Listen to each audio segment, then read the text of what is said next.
Civil सेवा की तैयारी अब और भी स्मार्ट, सेल्फ स्टडी के मैप्स के साथ। पाइए बेहद इंटरैक्टिव मैप्स, लंबे समय तक याद रहने वाला विजुअल लर्निंग अनुभव। चाहे पर्यावरण और पारिस्थितिकी में भारत के संरक्षित क्षेत्र जैसे बाघ अभयारण्य और नेशनल पार्क हो, इतिहास में साम्राज्य और उनके राजा हों, या भारत के अंतर्राष्ट्रीय संबंध, या विषय विशेष मासिक करंट अफेयर्स और भूआकृतिक विशेषताएं, सब कुछ आता है जिंदा इंटरैक्टिव मैप्स के साथ।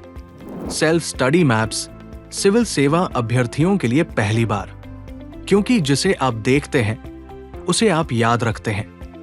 Anyone, any time, anywhere.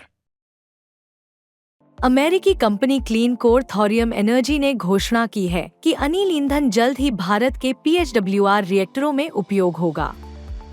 यह ईंधन भारत के स्वच्छ और किफायती थोरियम आधारित ऊर्जा लक्ष्य को तेज गति देने वाला साबित हो सकता है।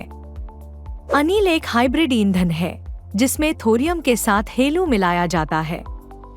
PHWR रिएक्टरों में इसे लगाने के लिए बहुत कम बदलाव की जरूरत होती है। यह भारत के 22 रिएक्टर और निर्माणाधीन 10 PHWRs के लिए एकदम उपयुक्त है।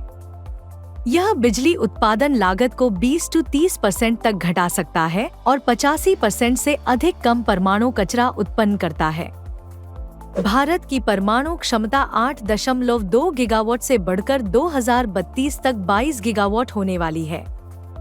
अनिल का उपयोग करने वाले भारत स्मॉल रिएक्टर स्टील और सीमेंट जैसे भारी उद्योगों को डिकार्बनाइज कर सकते हैं। साथ ही डेटा सेंटर और AI इंफ्रास्ट्रक्चर के लिए यह निरंतर स्वच्छ ऊर्जा प्रदान कर सकते हैं।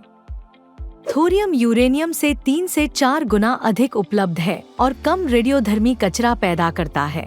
इसी कारण इसे भविष्य की सुरक्षित परमाणु ऊर्जा कहा जाता है। अनिल भारत के 3 स्टेज न्यूक्लियर प्रोग्राम के उस अंतिम चरण को तेज कर सकता है जहां देश स्वयंनिर्भर थोरियम चक्र हासिल करेगा। डॉक्टर होमी भाभा का दीर्घकालिक सपना।